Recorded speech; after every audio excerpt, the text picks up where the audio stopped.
today I'm going to talk about why you can never trust a narcissist. Hi, I'm Nanette. Welcome back to Narcissism Exposed.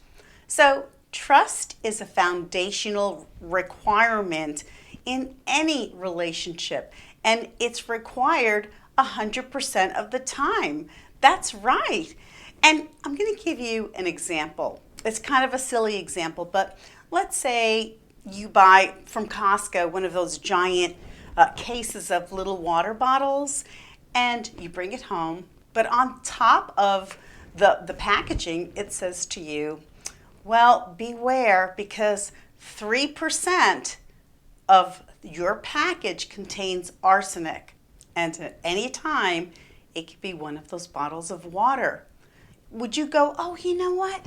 That sounds great. That's not too bad, right? You know, there's only 3% chance of me finding one of those bottles. You'd be like, no way. There's no way I'm going to buy that and chance anything for my life because you value your life. You value your family's life. So the point being this, trust 100% of the time is required. It's not optional. So, what are the top 5 things that are required in order for somebody to be trusted? Well, number 1, reliability. Number 2, transparency. Number 3, confidence, where you feel confident in this person. Number 4, loyalty. Number 5, faithfulness. And these are all things that you can see in manifestation as they happen. So in other words, you don't just take someone's word who says, oh, you know what? You can trust me. Okay, well, let's see it in manifestation. So you want to look for those 5 keys. Okay, well, you know what? Let's take the opposite approach. Let's say you were willing to accept someone's 90% of trust that they're going to offer you. And you go, well, you know, Nanette, that's not so bad. You know, it's better than not being alone. Is it? So here's what you're going to get with 90% trust and 10%. And with a narcissist, we're talking lower numbers, much lower percentages than 90%. But just for an example, you're going to get deception, you're going to get lies, secrets, you're going to get manipulation of your emotions, and you're going to get unreliability. And I'm going to tell you, after a time, that is so going to affect not only the relationship, but it's going to affect you as well. And with any amount of lack of trust in a relationship, here's what you're going to get. You're going to get fear of the unknown. You're going to get anxiety because you're always going to wonder, when is he or she going to be untrustworthy again? Number 3, it's going to be a breakdown of the foundation of your relationship. So you may have times where it's all good and all fun and things seem to be going okay, but underneath in the foundation of that relationship, it's crumbling. It's crumbling down because trust is the foundation. Number 4, you're going to get doubt. You're going to be going, I wonder if he or she is lying. I wonder if they really did that, or maybe they did this. You don't want to walk around doing that. You really don't. You want someone you can trust. Then you're going to have, there's going to be accusations. You're going to be wondering, hey, where did you go last night? You know, I tried texting you and you weren't around. You know, what happened? You were supposed to meet me at 2 o'clock on Thursday. We were supposed to go get a coffee and talk about something important. You see where I'm going with that. And then you're going to get suspicions as to betrayal, especially if you're an intimate partner. If this is a boyfriend, girlfriend, spouse, you see what I'm saying? That is like the ultimate betrayal in a marriage, is to wonder if your partner is being faithful. That again, you don't need that type of stress.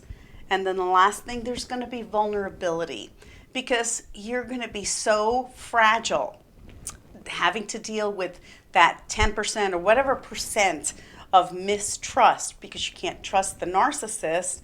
You're going to be so vulnerable, so fragile, and you're just not going to be able to be yourself, be your best, and walk in peace. It's hard to walk in peace when you're always looking over your back, wondering, hey, is he or she doing this or that? So, when you're in a situation with somebody that there isn't that 100% trust, especially with a narcissist, there's 3 things that I want you to do. So, the first one is going to be test and verify. So, how do you do that?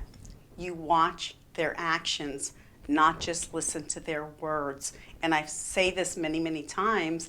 Many narcissists, their actions belie their words, but yet many times victims want to cleave and hang on to their every word and believe the words and maybe sometimes deny the actions. And I want you to understand that there's something called being codependently naive. You can't allow yourself to be so desperate or so thirsty for that relationship that you're going to put blinders on and not see what's going on right in front of you. And then based on your data, you make a judgment call as to whether or not you want to be with this person or have this person in your life. The second thing I want you to do is confront and hold accountable. So when you confront the narcissist, is he or she being self-aware, owning what they did? Are they discussing, your feelings and how they made you feel about a situation?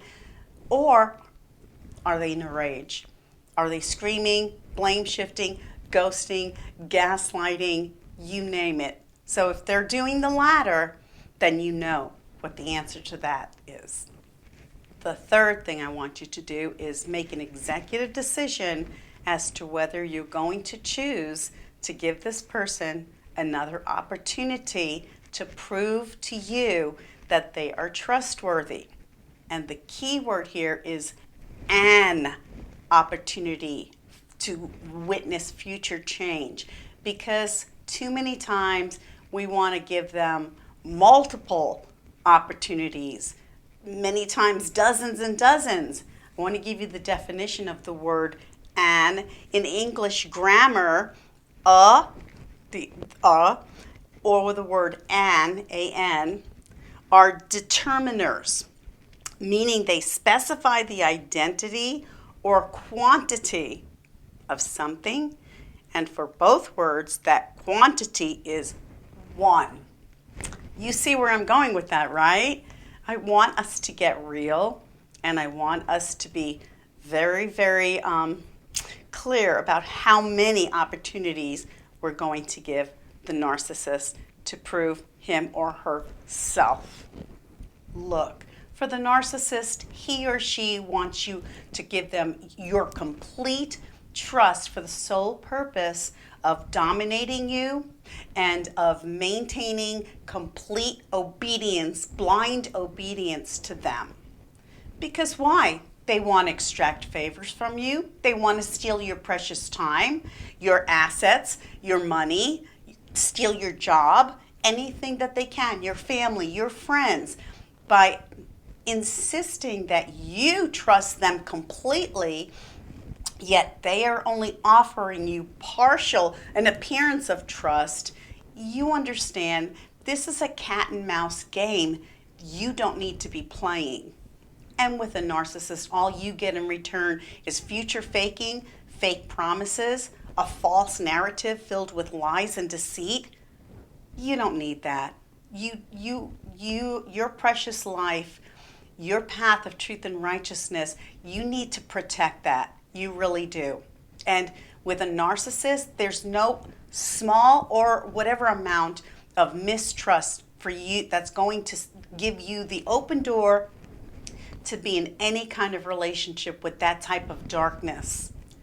So here's what I recommend when it comes to trusting anyone.